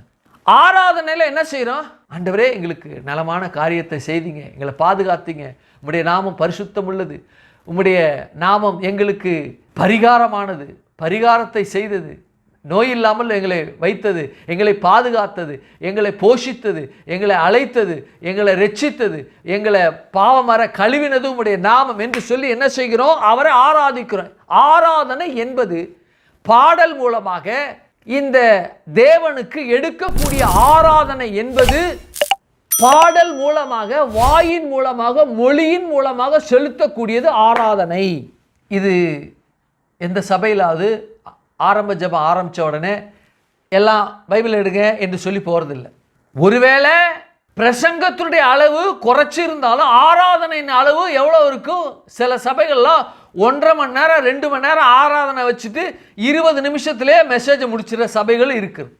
ஏன்னா பாடல் மூலமாக அவரை ஆராதித்து அவர் நாமத்தை மகிமைப்படுத்துவது என்பது எல்லா சபைகளும், ஆவிக்குரிய சபைகளும் சரி, ஆவிக்குரிய அல்லாத சபைகளும் சரி, ரொம்ப ரொம்ப ரொம்ப ரொம்ப ரொம்ப ரொம்ப முக்கியத்துவம் வாய்ந்ததாக, முக்கியத்துவம் உள்ள நேரமாக அது கருதப்படுகிறது, அனுசரிக்கப்படுகிறது. இந்த ஆராதனை என்பது வாயின் மூலமாக, வார்த்தையின் மூலமாக அவரை ஆராதிக்கிறோம். ஆனால் காணிக்கை என்பது நம்முடைய கிரியையின் மூலமாய் அவரை ஆராதிக்கிறோம். கிரியையின் மூலமா ஆராதிக்கிறோம். ஆபேல், ஆண்டவரே என்ன பெருக பண்ணீங்க, நான் ஆடெல்லாம் மேய்க்கிறேன், எல்லா ஆடும் கொழு கொழுன்னு வருது, ஒரு ஆடு 4 குட்டியை 5 குட்டியை போடுது, 3 குட்டியை போடுது, ஆகவே அந்த குட்டியெல்லாம் கொழு கொழுன்னு செழுமையாக வருது என்று அவன் சொல்லிட்டு அப்படியே போயிட்டானா, அது உமக்கு நன்றி, உம்மை ஆராதிக்கிறேன், உம்மை துதிக்கிறேன் அப்படின்னு போயிட்டானா அது என்னது? வார்த்தையின் மூலமாய் ஆராதிக்கிற ஆராதனை. செயலின் மூலமா ஆராதிக்கணும். அது என்ன? பலி செலுத்துறது. செயலின் மூலமா அவர் ஆராதிக்கணும். அப்படின்னா ஏனோஸ் பிறந்த பொழுது கர்த்தருடைய நாமத்தை தொழுது கொண்டாலும் ஆராதித்தாங்க. தொழுது கொள்ளுதல், ஆராதித்தல் என்பது பலி செலுத்தி இருக்கிறாங்க. காணிக்கைன்னா என்ன, பலினா என்ன, ஆராதனை என்னன்னு சொல்றேன். பலியும் காணிக்கையும் ஒன்று ஒன்று ஒன்று தொடர்புடையது, ஒன்று அது இதுதான், இது அதுதான் என்று என்ன சொன்ன உங்களுக்கு விளக்கணும். இது ஆராதனைக்கு ஒப்புமையாக சொல்லப்பட்ட ஆராதனை என்பது எப்படி என்றால், செய்முறை மூலமாய், கிரியையின் மூலமாய் செய்யப்படுகிற காரியம்தான் இந்த காணிக்கை ஆராதனை. பணம் கொடுக்குறீங்களா? தேவனுக்கு பணம் கொடுக்குறீங்களா? ஆலயம் கட்டணும், பணம் வேணும் என்று சொல்லி நீங்கள் கொடுக்குறீங்கள, அந்த கொடுத்த ஒவ்வொரு பணமும், கொடுத்த 1000 ரூபா கொடுத்துருக்கலாம், 5000 கொடுத்துருக்கலாம், 10,000 கொடுத்துருக்கலாம், 1 லட்சம் நீங்கள் கொடுத்துருக்கலாம். நீங்கள் என்ன செய்திருக்கிறீங்க? ஒவ்வொரு வாரமும் வாயின் மூலமாய் ஆராதித்த ஆராதனை அதோடு நின்று விடாமல், நீங்கள் காணிக்கை நேரத்தில் உங்கள் காணிக்கையை கட்டண நிதிக்காகவோ அல்லது உற்சாக காணிக்கையோ அல்லது தேவனுக்கென்று ஒரு நன்றியறிதல் காணிக்கையாக நீங்கள் பைசா கொடுத்தீங்க இல்லையா, அது கிரியையின் மூலமாய் நடைபெற்ற ஒரு பலி ஆராதனை. அது காணிக்கை கிரியையின் மூலம். கிரியின் மூலமா ஆராதனை செலுத்துறது. எனக்கு ஒரு நன்மையை தேவன் கொண்டு வந்தார், அந்த நன்மைக்கு அவருக்கு நான் நன்றி செலுத்துறேன். அந்த நன்றி செலுத்துற வாயில நன்றி சொல்ல, கர்த்தாவே முடியாத காரியத்தை எனக்கு முடிச்சு கொடுத்தீங்க, பெற முடியாத இந்த காரியம் நான் பெற்றுக்கொண்டேன், ஆகவே உமக்கு நன்றி என்று சொல்லி அந்த நேரத்தில் சொல்லிடுறோம். ஆனால் அந்த கிரியையில் எப்படி காமிப்பது? அதற்கான தசமபாக காணிக்கை சபையில் செலுத்துவதன் மூலமாக, அது கிரியையின் மூலமாய் ஒவ்வொரு மனுஷனையும் அது செலுத்த செலுத்த கர்த்தர் நுகருகிறார்.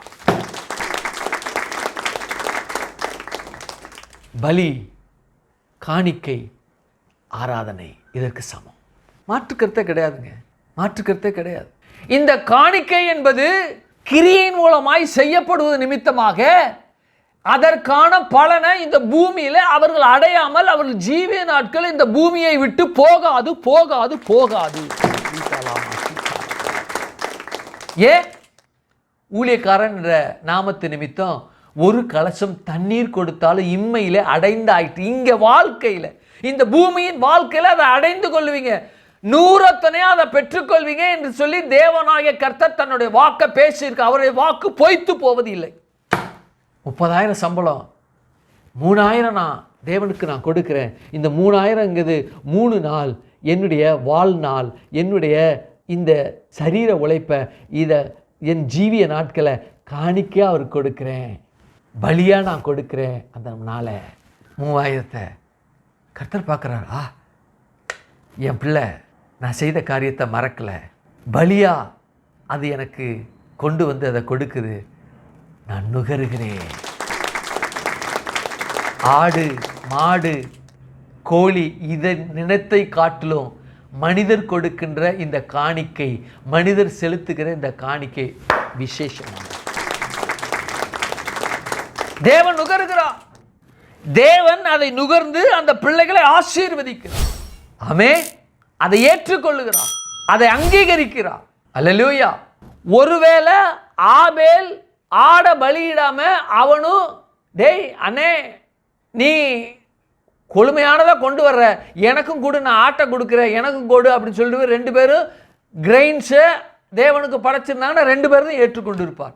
ஒருத்தன் கிரெயின், ஒருத்தன் இயேசுனுடைய பலிக்கு, கல்வாரி சிலுவையினுடைய அந்த பலிக்கு ஒப்பமையாய் ஆபேல் செலுத்தின அந்த பலி இருக்கின்றபடினா அதை ஏற்றுக்கொண்டார். இவர் ஏற்றுக்கொள்ளவில்லை என்று இல்லை. வாசிங்க 4, 2, 3, 4, 5 வாசிங்க. பின்பு அவருடைய சகோதரனாகிய ஆபேலை பெற்றார். ஆபேல் ஆடுகளை மேய்க்கிறவனானான், காயின் நிலத்தை பயிரிடுகிறவனானான். சில நாள் சென்ற பின்பு காயின் நிலத்தின் கனிகளை கர்த்தருக்கு காணிக்கையாக கொண்டு வந்தான். ஆபேலும் தன் மந்தையின் தலையீற்றுகளிலும் அவைகளில் கொழுமையானவைகளையும் சிலவற்றை கொண்டு வந்தான். ஆபேலையும் அவன் காணிக்கையையும் கர்த்தர் அங்கீகரித்தார். காயினையும் அவன் காணிக்கையையும் அவர் அங்கீகரிக்கவில்லை. அப்பொழுது காயினுக்கு மிகவும் எரிச்சல் உண்டாயிற்று. என்ன கவனிங்க, காயின் அவன் காணிக்கும் அவர் அங்கீகரிக்கவில்லை அப்படின்னா, ஏற்றுக்கொள்ளுதல் அங்கீகரித்தல் என்று 2 விஷயம் இருக்கு. ஏற்றுக்கொள்ளுதல் என்பது, அங்கீகரித்தல் என்பது 2 விஷயம் இருக்கு. அவன் பலியிட்டான், ரெகக்னைஸ் பண்ணல, அங்கீகரிக்கல. இங்கே கொண்டு வந்தான், அதை என்ன பண்ணாரு? அங்கீகரித்தார். என்னன்னா அக்னாலேஜ் பண்ணார், அங்கீகரிக்கவில்லை. அங்கீகரிலாம் ஏற்றுக்கொள்வது வேற இல்லையா? ஏற்றுக்கொள்றதுனா ரிசீவ் பண்ணுறது. ரிசீவ் பண்ணிக்கிட்டாரு, ஆனால் அங்கீகாரம் யாருக்கு கிடச்சிதுன்னா ஆபேலுக்கு கிடச்சிது. ரெகக்னிஷன் யாருக்கு கிடச்சிச்சு? ஆபேலுக்கு கிடச்சிச்சு. 2 பேர்தையும் என்ன செய்தார்? ஏற்றுக்கொண்டார். ரெகக்னிஷன் யாருக்கு கிடச்சிச்சு? ஆபேலுக்கு மாத்திரம் கிடச்சிச்சு. இதுதான் அங்கே நடந்துச்சு. அப்போ பாருங்க, கடவுள் எதை பார்க்குறோன்னா இரத்த காணிக்கை, அதை அவர் பார்க்கிறார். காயினும் அதை போலவே மறுபடியும் நான் செய்வோம் தம்பி, மந்தையின் தலையிட்டு நான் கொடு, அதற்கான கிரெயின்ஸ் என்னென்ன கேட்குறியோ நான் அதை உனக்கு கொடுக்குறேன், நெக்ஸ்ட் டைம் நான் அதை பண்ணுவோம் அப்படின்னா 2 பேரையும் ஏற்றிருப்பார். 2 இதையும் ஏற்றுக்கொண்டு அங்கீகரித்திருப்பார் இல்லையா? 2 பேரையும் ஏற்றுக்கொண்டார். ஒருவனதை அங்கீகரித்தார், ஒருவனதை அங்கீகரிக்கவில்லை இல்லையா? இப்போது கிஃப்ட் கொடுக்குறாங்க அப்படின்னா முகதாட்சணிக்காக வாங்கி கொள்வாங்க. வாங்கி கொண்டுட்டு சரிங்க ரொம்ப சந்தோஷம் போயிட்டு வாங்க அப்படின்னு சொல்லிட்டு அதை வீட்டுக்கு கொண்டு போகிறதும் வழியிலே யார்ட்டையாவது கொடுக்கறதும் அப்படின்னு இருக்குல்ல, வீட்டிலே கொண்டு வந்து வச்சுக்கிறதும் அவங்க ஞாபகார்த்தமாக வச்சுக்கிறதும், வழியிலே இதான் நம்மகிட்ட இருக்கே சரி நாங்க நீங்கள் வச்சுங்க அப்படின்னு இருக்குல்ல, அந்த மாதிரி தான் அங்கே என்ன செய்யப்பட்டிருக்கு, பேசப்பட்டிருக்கு. இது இவனுக்கு எரிச்சல் ஆயிடுச்சு. என்ன ஆயிடுச்சு? எரிச்சல் ஆயிடுச்சு. யாருக்கு? காயினுக்கு எரிச்சல் ஆயிடுச்சு. அந்த சம்பவம்லாம் நமக்கு என்னன்னு தெரியும், நாம் அதிகமாக பார்த்துருக்கிறோம். அப்போது காணிக்கை என்பது ஒரு ஆராதனைக்கு ஒப்பமையாக பேசப்பட்டிருக்கிறது. காயின் ஆராதனை செய்யவில்லையா? ஆராதனை செய்தான். ஆபேல் ஆராதனை செய்யவில்லையா? ஆராதனை செய்தான். ஆராதனை அவர் ஏற்றுக்கொண்டார். எவை அங்கீகரிக்கப்பட்டதென்றால் இரத்த காணிக்கை அவர் அங்கீகரித்தார், இரத்த காணிக்கை அல்லாததை அவர் அங்கீகரிக்கவில்லை. அவ்வளோதான். வரலாற்று அறிஞரெல்லாம் அப்படி தான் பேசுகிறாங்க. அவர் ரிசீவ் பண்ணிக்கிட்டாரு, ஆனால் ரெக்கக்னிஷன் யாருக்கு கிடச்சிச்சு? ஆபேலுக்கு தான் கிடச்சிச்சு. ஆகையினால காயின் ரெக்கக்னிஷன் கிடைக்கல. அது அவனுக்கு ஒரு விஷயமாக தென்பட்டது. அப்போ மனுஷன் காணிக்கை செலுத்துகிறான் அப்படின்னா வாழ்நாளில் அந்த காணிக்கை பணத்தில் அல்லது காணிக்கைக்காக இருக்கக்கூடிய செலவிடப்பட்ட அந்த பொருளுக்குள்ளே அந்த பணம் இருக்கிறபடினால், அந்த பணத்துக்குள்ளே அந்த பொருள் இருக்கிறபடினால், அந்த பொருளை பெறுகிற நாம் அந்த பொருளுக்கான ஆயுள், அந்த மனிதனுடைய ஆயுள் அதில் அடங்கியிருக்கு, தன்னுடைய வாழ்வு அதில் அடங்கியிருக்கு. நம்ம ஏற்றுக்கொள்கிறோம். தேவன் அதை பார்க்கிறார், நுகர்கிறார் என்பதுதான் முக்கியம். வருகிற நாட்களில் இது எப்படி பயணிக்கிறது, மனுஷனுடைய வாழ்க்கையில் எப்படி இது சித்தரிக்கப்பட்டிருக்கிறது, இதனுடைய பலன், இந்த காணிக்கையினுடைய பலன் எப்படி தேவன் அதை பார்க்கிறார் என்பதை வருகிற வாரத்தில் நம்ம பார்ப்போம். கண்களை மூடுவோம் இந்த காலவெளியில். ஹல்லேலூயா. நேசிக்கின்ற எங்கள் பரலோக பிதாவே, குமாரனாகி நாமத்தினுடைய சமூகத்தில் வருகிறோம்.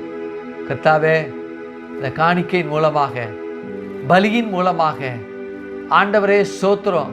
ஹல்லேலூயா. உமக்கு ஆராதனை செய்தது போல நாங்களும் அந்த பலிக்கான அந்த ஆராதனையை காணிக்கையின் மூலமாய் ஆராதனை செய்கிற ஒவ்வொரு பிள்ளைகளையும் கர்த்தர் நீங்க ஆசீர்வதித்ததற்காய் ஸ்தோத்திரம். உலகத்தில் ஆண்டவரே, உலகமெங்கிலும் பார்த்து கொண்டு இருக்கிற ஜனங்கள் எல்லாரும் ஆண்டவரே தன்னுடைய சபைக்கென்று, ஊழியர்களுக்கென்று தன்னுடைய வாழ்நாள பலியாக செலுத்தி காணிக்கையின் மூலமாக, அவர்கள் பணத்தின் மூலமாக ஆண்டவரை செலுத்தப்படுகிற காணிக்கையை நீர் நுகர்ந்ததற்காய், அவர்களை நுகர்ந்து ஆசீர்வதித்ததற்காக உமக்கு நன்றி செலுத்துகிறோம். எங்க சபையில் புதிதாக வந்தவர்களும் ஆண்டவரே தன்னுடைய வாழ்க்கையை உமக்கு ஆண்டவரை ஒப்பு கொடுக்கவும், உம்மை ஏற்றுக்கொள்ளவும், அது காணிக்கையாக நீர் அதை ஏற்றுக்கொள்ளத்தக்கதாக கர்த்தர் நீங்க கிரியை செய்திருக்கோம். உமக்கு நன்றி செலுத்துகிறோம். கரத்தில் எங்களை ஒப்பு கொடுக்கிறோம். ஆண்டவரே, கிரியின் மூலமாக ஆண்டவரே காணிக்கை செலுத்துகிற எல்லா காணிக்கையும் நீங்க அங்கீகரித்து ஏற்றுக்கொண்டதற்காய், ரெகக்னைஸ் பண்ணி ரிசீவ் பண்ணதற்காக உமக்கு நன்றி செலுத்துகிறோம்.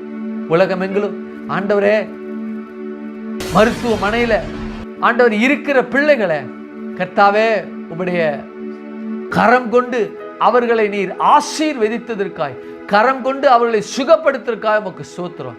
வியாதி, பலவீனம், நோயிலிருந்து அவர்களை மீட்டு கொண்டதற்காக உமக்கு நன்றி செலுத்துகிறோம். கரத்தில் ஒப்பு கொடுக்கிறோம். ஆசீர்வதிங்க, பலப்படுத்த காத்துக்கொள்ளுங்க, நன்மை நாளை முடிச்சுட்டுங்க. இயேசுவின் நாமத்தில் ஜெபிக்கிறோம் ஜீவனுள்ள நல்ல பிதாவே. ஆமென், ஆமென். ஒரு பாடலை பாடும் பொழுது ஆண்டவருக்கென்று காணிக்கை செலுத்தி அவரை ஆராதிப்போம், அவர் நாமத்தை மகிமைப்படுத்துவோம். கர்த்தர் அதை சுகந்த வாசனையாக அவர் நுகரட்டும். கர்த்தருடைய நாமம் மகிமைப்படுவதாக. ஆமென்.